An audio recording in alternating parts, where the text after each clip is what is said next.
Ndibulisa ootata nomama nobhuti nabantwana ngegama lenkosi Yesu. Amen. Igama lam ndinguzwelethu Qhekeza Lisindisiwe. Ndingumzali wandile Nkonzo, ndiyavutha into everyday leyo. Ndiyacinga le nto yokushumayela yongqele emva komshumayelo novuthayo yahlobo. Kuyafuneka uhambe ngaphezulu kuyinto konetha lokungayehlisekise ke-concentration.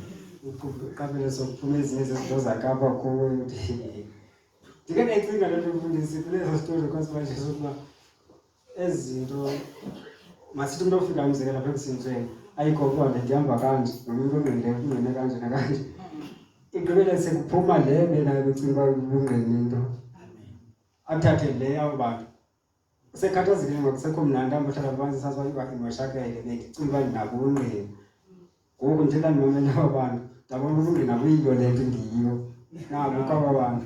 Agqibele sengena laa nto masithi bathethe i-English kakhulu ekuthetheni kwabo. Nini yakuthi le nto inosinzo bathi ne-English kwaba. Ngoku abo bantu bazohlanganisa kanti iziba i-English zakhe vele kuphuma into engakhathazeka. Nina abapalaka nangentloko phantsi. Uzakhelela igama naye ukupalaka ziyingozi ezo zinto ezo. Ndike ndayicinga ngelinye ukubona masithi ufike entweni kwi-environment abantu besentweni ucinga uba le nto inoba yenziwa ngohlobo oluthile awubona abaninzi bayenza kanje ucinga uba nawe okay le nto noba izawenzeka kanje zibe rayithi uphume ecaleni because ukope into engayiyo. Ayenziwa kanje yona le nto ifuna nje ukuthi ndiyenze kapha kuyo. So ndizongena ngabazala uThixo wandinceda ndasindiswa. Ndava kunzima kakhulu ngeentsuku zam zokuba khona emhlabeni ezokuqala. So zange ndiyoleli kwanzima kakhulu. Ndide ndifike ngoku kwezi ntsuku zokugqibela kwezi ntsuku zokuba sendithe ndayibona inyaniso ndibe nento ethi ndingekaqinzelelwa ndandiphambuka ngoku ndiyawugcina umyalelo kaYehova. Le nto le ngoku ifane nale nto izothi ngoku sendibulela uThixo even nangembandezelo le nto kaPawulos ayithethayo ukuthi seqhayisana ngazo ingathi nazo ngoku ziyi-blessing because if ukwabulula kum ndandingasumazi uThixo. So ndaye ndafikela ebunzimeni obukhulu ngohlobo lokuba ngoku le ndikuyo into andikupheki kuyo. Yho ngeke ndikhutshwe. Yipleyisi le mfundisi, yindawo efuneka sibe kuyo. Njengoba ithetha imfundisi sithi kukhona uKristu. Esasibali sesitori esi senza something kum njengoba uthi xa samkusindisa ihlabathi lokuqala wathi kunohamba kakhe umkhomo.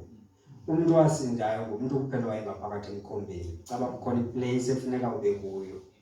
Nangexesha ke ngokusesindisa amaSirayeli umuntu wasindayo kwakhona nomyalelo bamfundisi njengoba sithi makuqatyelwe igazi. Wesibili umyalelo ukuthi le pasika lo mbingelelo mawudlelwe endlwini. Wonke umntu waloo ndlu makafumaneke ngaphakathi wangathathwa pesi yale nyama yodlelwa ngaphandle. No, mayidlelwa apha ngaphakathi. Ndiyacinga if eli zibulo lakhona ndandingumntu othanda kakhulu ukujaya ube phaa phandle ngalaa xesha lokudlalela elaseni la pasika kongazunceda because laa mgwebo ubulala amazibulo ndandizawufa phaa phandle laa zibulo because kusinda into ngaphakathi endlini enelagazi. So kucocela uba kukhona indawo funeka sihlale sikuyo. So ngoku ndifumana kanti kuKrestu nam yipleyisi yoKrestu, indawo funeka ube kuyo ukuze usinde kulo mgwebo. So ndikuye lo Krestu. Ndikhumbula ke ngoku le ndlela yokutyhilakalelwa lolu sindiso ndide intliziyo yam ilufuni because bendike ndilubone kuqala. Ndikhumbula nakwezi zinto azithethileyo mfundisi siyafika le nto. Ndandiyibona into othi usindisiwe dala ndikhula phantsi esikolweni. Ndijonge i-conduct yakhe indlela yakhe aziphethe ngayo ndingaluthandi usindiso. Ndithanda ukufuna. Uba benjengalo mntu andifuni ukuba ngulo mntu. Andifuni ukuba nje ulivila lo mntu akakwazi ukuthobela abantu abadala nokuhlonipha kwalapha eklasini ebezoqhuba kakuhle uba bekuthiwa ngulo mamelayo. Ngumntu ophuma ecaleni kakhulu kodwa usindisiwe. Usuka kulaa family esindisiweyo yena usisipoti that andifuna usindiswa. Kwamfana kangokuba wayesindisiwe phaa waye watshaya kakhulu intsangu waphuma engampasanga grade 12 wakhe because wayephambili kunam ngokufunda class eyi-1 wayeka xa efika grade 11 ndaqhubeleka nompasa grade 12. Xa ndijonge ikharakter laa mfana ndathi andilufuni usindiswa. Ngoku umfundisi yena uthi wabona umntu osindisiweyo wathi ndithanda lo mntu ndifuna uba ngulo mntu. Ndathi eyi kungibisa ngokuxanduva ukuthi kofuneka umuntu olijonge kumsindiso angathi andilufuni funeka luthanda. So nani umuntu ke akude nalo usindiso londikhubekisa xa kuthethwa ngalo nama xa sendibona umuntu osindisiweyo ndithi andikufuni loo nto. Le nto yolusindiso xa umuntu engathanga waluqiqa uba yinkcenkce ekhenkcezayo, uba yinoyizi edikayo, uba yinto nje emkwenza ukuthi andifuni uvana nalaa mntu, andifuni ukuba nguye xa engaluqiqanga. Xa eluqiqile abantu baye bathi usifuna uba ngulo mntu. So ndazi ke uba ndifuna ukuba yiloo. Ndikhumbula ngokuba xa sendide ndifikelele kulo sindiso elo ndasola kakhulu because abanzima kakhulu izinto kulaa sizini ebomini bam ngohlobo lokuba kude kube ndikhumbula ndandifuna umsebenzi ndiye kwenye istate yayidevelopha apha isakhile nezinto ezakhiwayo. Ndandifuna umsebenzi, abantu babephatha iileveli zabo nezinto zonke bayoma kulaa geyithi bafuna umsebenzi. Ndiphambi kunam xa kungena ezi contractors ndithethe nayo umlungu ndimcacisele uba ndifuna umsebenzi yonke. Bathi hayi akukho nto, bangene ngaphakathi. Labe ndihamba ixesha kwade kwasemini. Uthi ke ngoku lo omnye umfana athi ufuna umsebenzi nam ndithi but kuthathwa abantu abayi-5 apha bekufuna abayi-6 kwashotwe abantu kwanikela loo 5 bekhona ukuphi ndithi bendikhona nephasekethini. Utheni uma ngasekethini bendimendane rayithi igeyithi emandayirayithi. Kuthiwa hayi mani bathathwe phaa abantu kukho nje nakudeni le geyithi. Lo mntu wafuna uhamba apha basasiqhusa abantu asebesebenza babona. Maybe abantu bayeke eminye imisebenzi bathi ungcono lokuba unikwayo baya kunokuthatha abantu abanjalo because basasiqhusa abantu sebesebenza. Ngoku bathi apha kumasuka ufuna umsebenzi wena afuna umsebenzi wena nesithukutheze lokushilo ubone uba mawuze uhlala nathi apha afuna umsebenzi. Ndiyayicinga ke kuzo ntsuku ndingabakhathalelanga kakhulu abantu. Ndandingenozisuka ndithi into yokuthathe nabantu bakhathalele nganje nabantu. Mna ndiyakwazihlala endlini zenzela into zabo sizokuba ndiyazoba fume naphandle ndihlakule egadini into eyenziwa ngumntu oyi-1 kuhlakula andinangxaki. Ngoku nje ukubutha nabantu ndithi nono andingikhathalelanga ngolo hlobo ngengeke ndithethe uhlala nayo. Bathi hayi mani awufuna kanje umsebenzi awuve mhlawumbe ngesephi yodwa xa ufuna umsebenzi khona nezinye izinto eziyenziwayo wonke umntu olapha unento yakhe. Ndathi abantu baneento zabo ndaba naloo nto apha kum ngahlala wonke umntu apha unento yakhe. Benditheni uze ndingabi nanto betheni ukuze bangandixeleli uba umntu uba nento yakhe ndanditheni uze ndingayazi kutheni nto ndizoyazi ngoku sekukubi kwafana ndayifundzwa into enjenaleyo uba umntu wonke uba nento yakhe ndathi uzofuna ndifumane into yam mandiqale ngofuna into yam. Ndabashiya phayana zange ndikhwele esitimela nateksi ndawokha ngenyawo ndifuna into yam. Ndihamba kutrentis xa sendifuna into yam nyhani ke ndandihamba ngeenyawo ndandifuna into yam. Ndaxa ndifike endlini andihlali endlini ndingayilungisi into ke mna ndilo hlobo lungabaniki ukuzela amahlo wam ndiyifune into xa ndiyifuna. Ndikhumbula nawo xa senetyala emntwini ndiyifumane imali ndiya ndithi impela nyanga ndibani iveki enza kube ziintsuku eziyi-30 before ndithi ndizobuya ixesha elithile imali noba ndiyifumane in 3 days ndikhangela laa mntu ndimfumane ndinike imali yakhe ndikakunetyala ndiseqini. Futhi ke ndingeni nokungena endlini ndihlale ndima ngenyawo ndide ndiloo mntu ofumana laa mntu ndimbhatala imali yakhe. Funa ususa ityala ndifuna uba natyala mntu ngaphandle kwetyala lokumenzela ububele isikakhulu ngoku sendiyazi inyaniso elisisiwe. So ndikele ndifike ndithathe nezinto iintambo endandizinikiweyo ngabo bantu bangamaxhwele besizwe ukundiprotekta ukuze izilwanyana zindileqayo zingandifumani. So ndathatha ezo ntambo ke ndazifaka ebhotileni khona apho neminye imigubo besithi mandiyitshise besithi khona into ihamba phezu kwezindlu apho isenza singakwazi ukuvuka ekuseni sihambe sifuna umsebenzi. So ndathatha loo migubo ndayifaka phaa ndathi zizinto zabantu lezi umntu unento yakhe apha. Babesithi kukhona umprofethi phaa unawo namanzi negqirha elivele liyazi isitori sakho usafuna ungasithethanga. Ndathi umprofethi yinto yomntu, amanzi zizinto zabantu ndifuna into yakhe. Kuzawufuna ndiyifumane into yakhe andiyazi noba into kodwa ndithi uba laa mntu uthe wonke umntu unento yakhe nam ufune nto yam. Andicinganga ngasendisoka ngalaa xesha ngoba kwisipeyisi sokucinga ngosindiso cinga ngento yam. Thathe laa nto ke ngoku ndiyigalele ipetroli ekhona apha nje ndibeke ngaphandle laa nto ndiyitshise iphele ngathi into zabantu ziphelile kum ndachopha. Andifuni iphepha lokuye ndichophile ndicinga ngokufuna into yam. Kuve kufika umfana waseflagstaff kum athi heyi into yakuthi kukhona umntu ofikileyo phaa umtata ofikileyo othandazayo. Ndathi andifuni umthandazeli ndandingabafuna abathandazeli. Kukhona abantu abane-calling ukuba ngabathandazeli kuthiwa ngumthandazeli le nto. Ndandingabafuna abantu abanzi. Athi nahamba sihambe siyomva nje kuzothi then ndiye phaa kuwe xa ndifika phaa lo tata lona asamkele endlini yakhe akulanduleyo ifikele kuyo. Umuntu engenawo ayi-1 ngexesha ancokole nayo then amthandazela aphume phandle. Kungento kuyamthandazela aphume phandle. Azogqibisana zazo abantu masingene ngaphakathi wasivulela iBhayibhile, Yohane chapter 1 verse 1. Ekuqaleni kubekho ulizwi. Ulizwi lokuThixo, ulizwi enguThixo. Zonke into zabakhona ngaye, sithi nathi sabakhona ngolizwi. Ulizwi bubomi bethu. Washumayeza yonke loo nto wathi buyelani ezinzuzeni nithathe amanzi womprofethi netyiwa yomprofethi nemigubo namafutha wamaxhwele neengcambu zabo niyozilahla kube klini ezinzeni nithandaze kuThixo kuzonikwa. Saphuma kulaa nto sinolokholo lokuthi kuzosiva. Ngalaa xesha into sendiyiklelile sendizithatha into zabantu ndazilahla kwangaloo mini leyo. Abanye bafike endlini zabo bazithatha ezo ntambo bayozilahla namafutha womprofethi. Ngalaa xesha sesinalo ukholo lokuthi kuzosiva. Zange siqale ukuye ukuthandaza ke ngoku sathandaza every day. Saqhubeka singabantu bahlanganayo kuze abantu ukuthi sibathandazise baphile, abanye basimele sendlini zabo sibathandazise baphile. Sasinalo nto lokholo. But ke ngenxa yokuba usathanda ke umlimi ongaphezulu wafika wayibetha igroup yathi sa ayaphela igroup. Sazibona si-outside laa kaThixo. Into endiyifundileyo kuba xa umuntu ngaphandle kwentando kaThixo akayifumani yonke into ethenjiswa nguThixo. Kuba ngathi isusiwe yonke laa nto beyithembisile nale besekwayithesta umntu naloo protection azive eze ephandle engathi ufikelelekile esandleni salo mtshaba. Ndaziva ndikuloo meko ndicondemned ndisazi uba andisindiswanga. Kodwa kukho xesha apho ndake ndayeka uyifunda iBhayibhile khona. Ndandiyifunda qho kodwa ndisazi uba kukho protection kaThixo phezu kwam. Igqirha lingandithatha liflaye nam indenzele ingxaki. Ndahlala ke ndikuloo nto apho ndaphinde ndavuseleleka ke ngoku nxa sendifika ebazalwaneni bam. Ndafika phaa eMajoni kukhona uBenele noLukho noAnele.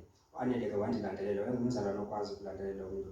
Endiphinde ndibe buhlungu kwezi ntsuku xa ngaba ndibona yena ekude ekolaa hlobo akulo. Wengamyeki umntu. Yathi enye ifrustration enezitresi zakhe yathi igama lakhe ngumfundekeli. Abantu abanye ngumshumayeli. Yathi yona ngumfundekeli. Ithi sibeqithile. So wenenzondelelo yokushumayela.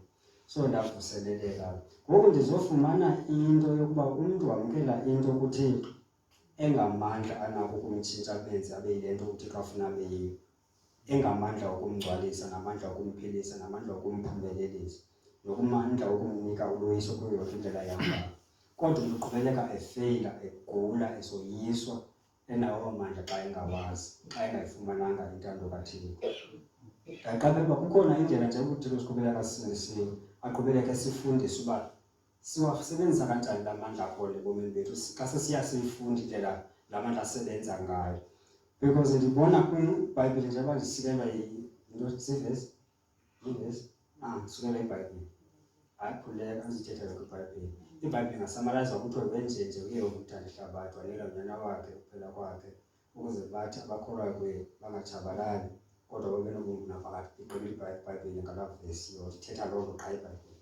Sonke esi sithole side sizincwadi eziyi-16 nto sithetha laa nto qha. Sisamarazo sathetha laa nto. Zii-commentaries nje zonke izinto zikhona. So ndisebenzela iBhayibhile. Kwincwadi ka-Exodus chapter 25 kukho novesi 8 phaa othi yakhani into ebuhlangane ukuze ndibe nani. UYehova uThixo ufuna uba phakathi kwabantu. Akafuni uba khona nje phakathi kwabo, ufuna ubasikelele ukuze bakwazi ukuphila kuba abantu abakwazi ukuphila ngaphandle kwabo. Ngoku ufuna ukuba nabo ukuze abasikelele ngohlobo wayenabo kwiGenesis emyezweni. Yonke into ehamba kakuhle benoxolo noThixo behleli naye bayimosha bona. Ngoku uThixo ufuna ukuphinda bubuyisele obo budlelwane obuba bumoshwe yinyoka. Hayi ngoba benziwe babe nobudlelwane nenyoka ukuze basikeleleke, kodwa babe nobudlelwane noThixo ukuze yoyiswe inyoka. Ufuna nje uThixo ukwenza loo nto. Ngoku ufuna ubuyela ebantwini uthi yakhani intente ndihlale nani. Kuyacaca ukuba le ntente izokwakhiwa ngabo abantu ukuze uThixo eze kubahlale nabo. Le nto kum iqinisela into ethi kukhona into uThixo afuna yenziwe ngabantu abamthandayo ukuze ayihlangabeze loo nto ayisikelele abe phakathi kwaloo nto. Even noba yindawo yokuhlanganela ukuyakha nje kwayona kuzisa intsikelelo ntweni. Zibone kaninzi abaprofethi lokuncwadi kaHagayi apho athi abantu bahamba bohlwayela bafune into engaphantsi kwaleyo behlwayela. Uthi bayadla abantu bangeneliseki bashiyeke entambile qha kuba balahle indlu kaThixo yakhiwanga, bahlala kwezabo ezinhle kodwa kaThixo indlu yakhiwanga. Ndaqaphela uba ukwakha indlu kaThixo kuzisa le power kaThixo ibe phakathi kwabantu. Yes, ukwakha indlu kaThixo kukuworship, kukusondela kuThixo okanye kukusondeza kuThixo, kumakha indawo. Ude athi uDavide kumntu ecela kuye indawo yokunyusa idini ngenxa kwamasirayeli ayebethwa nguThixo ngenxa yempazamo eyenziwe nguDavide. Ingayempazamo nje enziwe nguDavide kuphela ukuze umgwebo kaThixo sikwazi ukulungisa. Sibuze uba why amasirayeli ezobethwa wonke afe ngenxa yempazamo eyenziwe nguDavide osuke wabala. Because uDavide uthi uthi zenze ntoni nezimvu makubethwe uDavide nendlu yakhe. So singazicinga uba why uThixo ezobulala abantu abangaka kodwa kungumuntu oyiwalonileyo uSirayeli unenze uDavide. Amasirayeli esonile pha xa sesijonge eqaleni elibali uvesi 1 kuThakwa 24 kule ncwadi kaSamuel ithi uYehova waqhogoqa uDavide ngenxa yamasirayeli, wayenomsindo ngobhekele kumasirayeli. Zazininzi izinto ezenziwe ngumasirayeli ezirongo. Amasirayeli uzokhumbula uba ayefune ikumkani, ayethandaze umthandazo orongo ongahambelaniyo nentando kaThixo. So kwakuze ezinye zenkqubo nokuphindezela kwesenzo sawo abalwa amasirayeli atshabalala. So ke ngoku uthi uDavide yena notata lo ofanele ukumnika lo mhlaba kuba makalenze idini, amnike needyokho zakhe uba zenziwe zibe zinkulu zokwenza idini. Uthi uDavide andizubingelela kuYehova into endingayisebenzelanga endingephukanga yiyo. Ndathi yonke into eyiworship kufuneka umntu afake awakhe amandla, aweshiphe ngokwalento uThixo amnike yona. Akazusebenzisa into ayenzelwe inceba ngomnye umntu. Ayizwa ndiye ndaba nengcingetho emajoleni kuzofuneka amajola abantu bakhona bakhe indawo yokuhlangana noThixo, bayakhe ngokwento ephuma kubo, ngokwelevel yabo, ngokwamandla wabo. Kungafiki umntu osuka eAmerica onemali kakhulu athi ndizobakhela indlu yokuhlangana, ayakhe futhi ibe semgangathweni umntu waseAmerica ingekho mgangathweni umntu wasemajola. Ndathi kuzofuneka iphume kubo. Ndingakholelwa uba inganoloyiso olukhulu ebugunyeni obumnyama ingalihlahla phantsi xa abantu bona bengathi ngokwesubstance yethu, ngokwento ephuma kuthi sizolibonga igama likaYehova, silakhele indawo yokuhlala. Ndakholelwa loo ile nto sendikholwa uba even nathi xa ngaba sesithe sancedakala kwiindawo ezithile sanikwa ukuphumla ezimfazweni zethu njengoDavide naye wanikwa ukuphumla ezintabeni zakhe zona, wathi ndizolakhela indlu igama likaYehova. Asinikwe uloyiso nathi kwezo ndawo, saphiliswa kakuhle. Sizawuthi igama likaYehova sawulakhela indawo kuzo zonke iindawo esikuzo. Okwangoku kusekhona ii-excuses nokuzithelelela ngezinto ezininzi. Sibhizi, azikwazi nokuya emhlanganweni. Yazi uba thina aba siyindlu kaYehova, nothi zidela thina. Uqaphela uba kukhona ilali apho kungekho abantu abahlangana bathi siyindlu kaYehova sizohlangana silinde kuThixo incedi bayakhe for uba sisekelele le lali. Banezizathu ziyavakala, sibhizi kuyancwadela nemezela ngayo. Masithi ziyavakala. Mama kumntu ukhondelekayo. Ziyavakala. Kodwa xa sesithe sakhululwa kuloo ngqiqo kuba yona iphantsi yomgangatho wayo, saya kule kanti saphiliswa kakuhle, sizawuthi kule lali yethu indlu kaThixo izoba khona, thina sindlu kaThixo. Indawo apho uThixo ahlangana nabantu bakhe khona izawuba khona, izawuba sithi.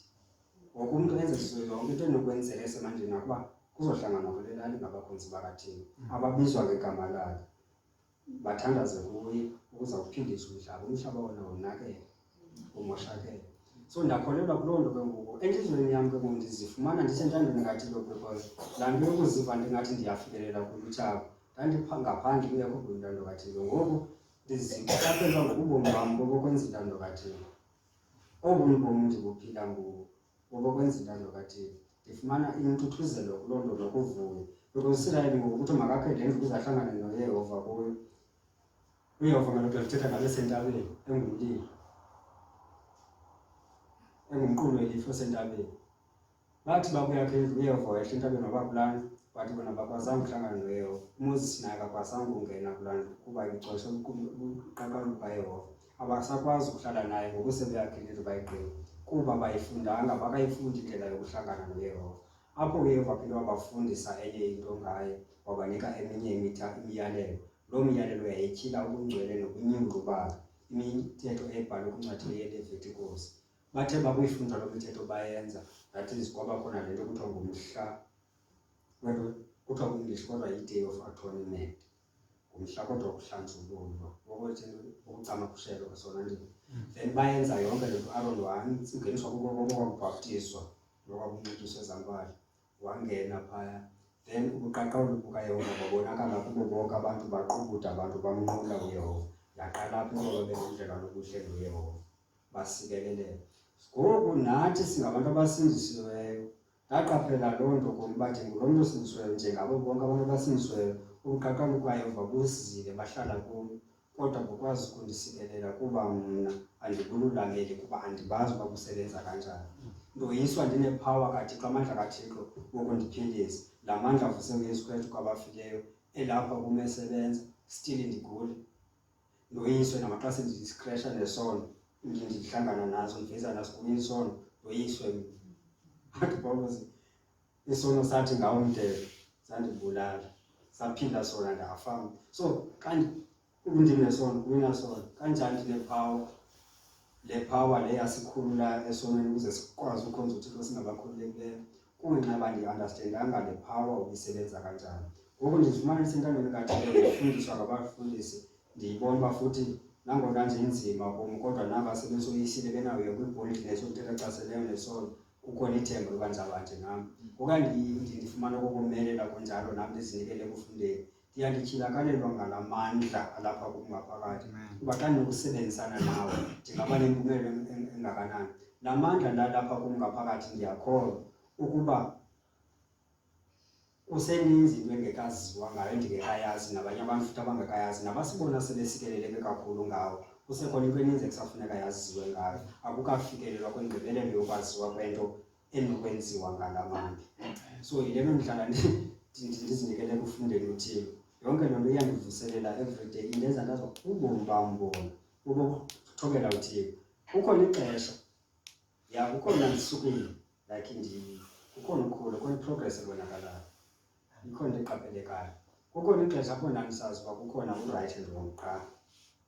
Kodwa ndibe-wrong xa sendimazi kukhona u-right no-wrong, kuba ndandingenawo amandla okwenza le nto right. Ngokuhamba kwexesha ndade ndabona uba ndiyakwazi ukwenza right.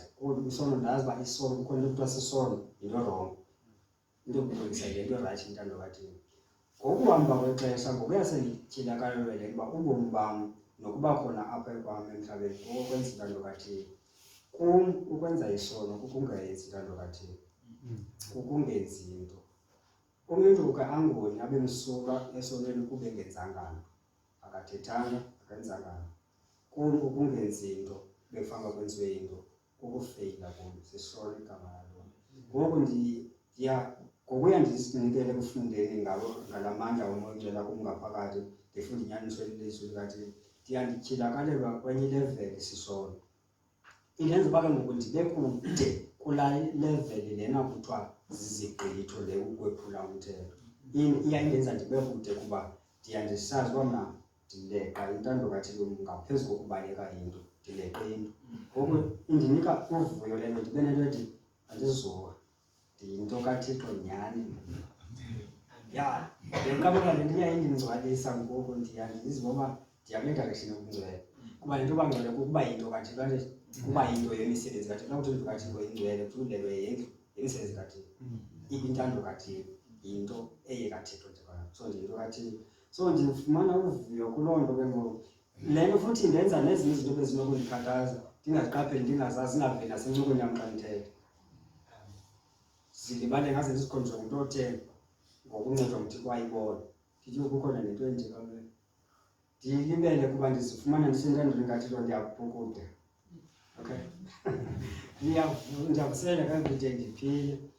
Ndiyandimkholwa umoya kaThixo ubunepower. Futhi ke ngoku ndiyaqaphela izinto xa ngaba zinormali ziqhubeleka, kuyenzeka singaqapheli amandla kaThixo angaphakathi kwethu umoya kaThixo. Kodwa xa ngaba sifumana i-challenge sisendaweni enzima, kulapho siwaqaphela khona amandla kaThixo uba akhona kuthi ngaphakathi. Yile nto ndaziva nabo kundilapho kule comfort kuyo. Le ndithanda ndithi xa ndifumane ithuba ndivuselela phakathi kwabazalwane nabo apha ndithi thina silapha sikwi-advantage kunabanye abazalwane kwezinye indawo sentsho sisendaweni engcono. Thina sikhululiwe kwezinye izinto abakhathazeka zizo abanexhala lazo. Asikhululekanga nje basibe ngabakhulule, sikhululekele ukuze sikwazi ukubalungiselela sithandaze nangabo. Ndikholelwa uba umuntu mna xa ngaba esalike ukuphumla funeka uthandaze ngeentsuku ezizayo ukuze angathi xa ngaba segaqeleke entweni uphele umntana sangazazi noba mathandaze ntoni. So ndicinga uba thina sinikwe ukuphumla funeka sithandaze ngaba basezimbandezelweni. Ingenza le nto ndithi ndazi uba akukho kufeyila exactly xa ukuKrestu.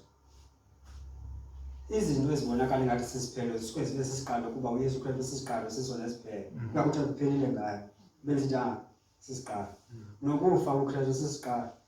Babecinga uphelile ngale nto ithethwa nguKristu ayisiyo. Kanti kwakusisiqalo kuba yena wayesisona isiqalo nesiphelo. Nento ebonakala ngathi sisiphelo sokusisiqalo kuyo. Ngoku ndicinga loo nto yazi uba nokungasebenzi akusosiqalisa kuyo ntini ezo ndaba zintoni noKristu. Ndihlala ndibona ngathi lithuba mna lokwenza into. Akukho sithukuthezi kuKristu kuthi okwenza isithukuthezi sokukolektive kwaye ngokovakasha lotheni. Akukho sithukuthezi xa kukhona i-airtime, i-airtime nayo sisithukuthezi. Ixesha kodwa njengethandi phakathi. Ixesha lokufunda iBhayibhile lokuthandaza ngabazalwane. Umntu obhizi kuyenzeka angakwazi ukuba icinge izingxaki zabanye abantu. Kodwa umntu othe wafumana lonke ixesha uba nalo ixesha lokucinga uba kukhona ubani osendaweni ethile. Ufamba itshalenji zaphazi njani. Gqibe sethandaza ngaloo nto. Unalo lonke ixesha lokufunda iBhayibhile. Ukufumana umsebenzi yi-promotion, that is ukunikwa uxanduva. I-promotion yinto ukunikwa komrholo okanye ukunikwa uxanduva. Ukunikwa uxanduva. So xa ufumana umsebenzi umntu ufumane uxanduva lengeze ezintweni zakhe. Abe nento ethi ndiyawuvuyela umsebenzi but bendinento bendibhizi yiyo. So noba sethe waphelelwa umsebenzi uyavuya ixesha lokushumayela. Ixesha lokuthandaza athandaze nangabo bonke abazalwane ukuze xa befikile kuye andithi bona bangabona basikeleleka singaba-envious okanye sinqwenela uba ngabo. But inyani le yokuba bona banalo ixesha lokuthandaza lokufunda iBhayibhile. Sithe sinalo.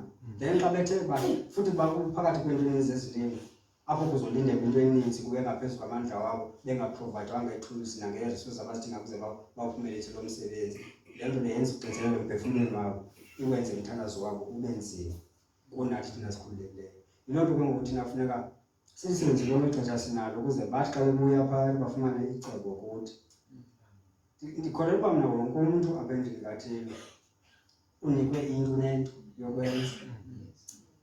Uyazi uba kukhona abantu endlini kaThixo. Indlu kaThixo yakhiwe ngabantu ababroken baphila only ngoba abantu kaThixo umoya kaThixo. Kukhona umzekeliso kwincwadi kaEzekiel eyathi umprofethi uba wabona amathambo entilini yamathambo kodwa nyana womntu azophila nala mathambo. Wathi yena wena Nkosi uyazi. Kodwa uprofethi wala mathambo aphila. Then kwaphuma kwaba ngumkhosi. Xa ndicinga ngee-pictures ezifana nezi ezininzi eBhayibhileni, ibandla likaThixo lakhiwe ngabantu abasuka ebomini obunzima baphulwa ziimeko bebenazo.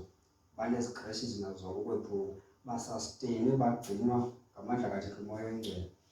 And futhi xa bephuma ezantanda ebomini babo ziyazi vela kakhulu bawuhlolo. Babe sisitolo something yetyiwa iphayile etyiwa. Akukho nto ilungayo njengalaa nkosikazi yajonga eSodom yangakwazi ukukhululeka. Babanjalo kabo bantu bakuKrestu bagcinelwe uba bantu kaThixo. Ndifunda ngam lo nyaniso. Ndaqaphela ukuba ngelaa xesha ndandingaphandle kwentando kaThixo ndaye ndalimala ndilinyazwa buthaka kuba ndandikwi-reach yalo ndifikeleleka kuyo. Ngoku xa ndisiza kuye uKrestu ndasastenwa luba balolo kaThixo landinika impilo ndazazi ndinophilileyo. But laa mpilo ibingandiniki uba nditokhe ndinawo amandla okuba ndingatsala. Bengathi njalo iphinde iphume lapha kwigcinile yandibumba yandihlanganisa. Ngoku ndiziqaphela uba ndingulo mntu uphila ngoba balolo kaThixo.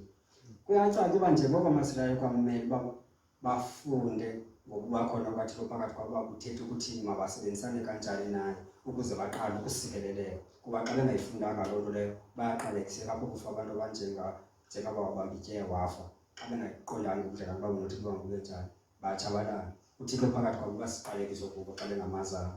Kodwa xa bemazi basebenzisana kakuhle uba yintsikelelo kubo. Ndicinga uba nalo moya oyingcwele lapha kum xa siqhubeleka simfunda ndimfunda okay kuphilwa kanjani naye ukuze aqhubeleke ayishikelele. Uthi Moses uthe kum undibabala, ndithi ke ngoku ndifundise indlela yakho ukuze uqhubeleke undibabala.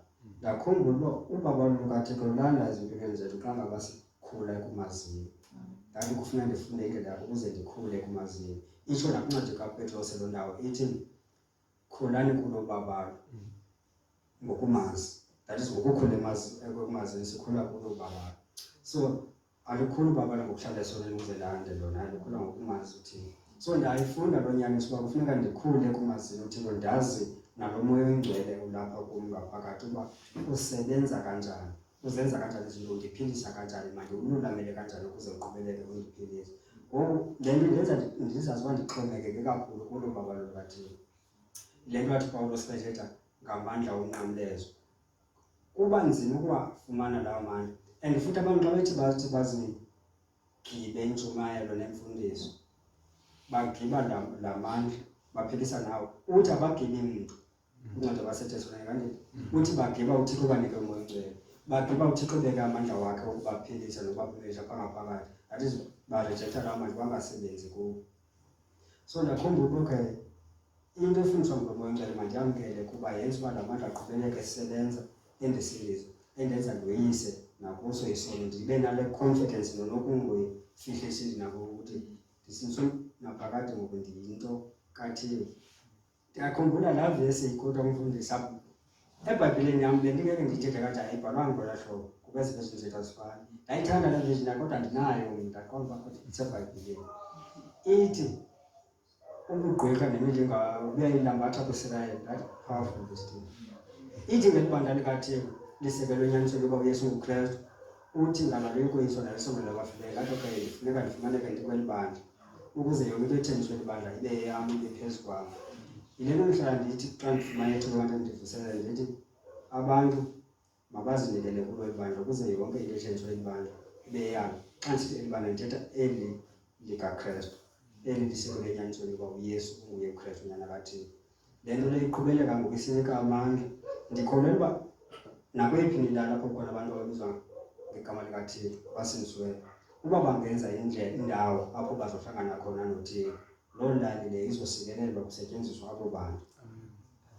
Uba abantu baqhubeleka bamzukise uThixo balakhele indawo igama likaThixo, xa uThixo ezukisele endaweni abantu abathembeleleyo baba noxolo. Ithetha loo nto iBhayibhile. Yiloo nto ngoku kukhona loo nto xa ndifumana ithuba njengoba ndiyinto kaThixo lezesuku, umntu endithe ndafumana ithuba walathetha kuye ndimxelela makakhiwe indawo kaThixo. Because xa ndithiwa kwincwadi zeTestamente endala abantu babesakha isibingelelo ukuthi kuyako xa ethe wayifumana ityhilelo wakhe isibingelelo, into esisikhumbuzo wakha isibingelelo. Ndathi okay, kufuneka sakhe izibingelelo. Zikhona ezinye izibingelelo abantu bazakhayo bengazazi uba bakha izibingelelo zezithixo ngezithixo abangazazi nokuzazi bezinqula bengazazi, kodwa ziqhubeleke zibe namandla ezimpilweni zabo. Lena ndithi ke ngoku kufuneka sithi sakhe ezi zibingelelo okanye indawo zokuhlangana noThixo ukuze sibe namandla. Ndingulo mntu ke ngoku ndithina ndingenziwa ndibalo kwelana nalabantu lizakhe ndikubathile. Ndize ndithi ke ngokuba kukhona omnye umntu onentliziyo efana neyam ocinga ntonye nam, makazazi uba akakho yedwa, makakhange nabantu afana nam, izawuba khona indlu kaThixo noyise ibandla.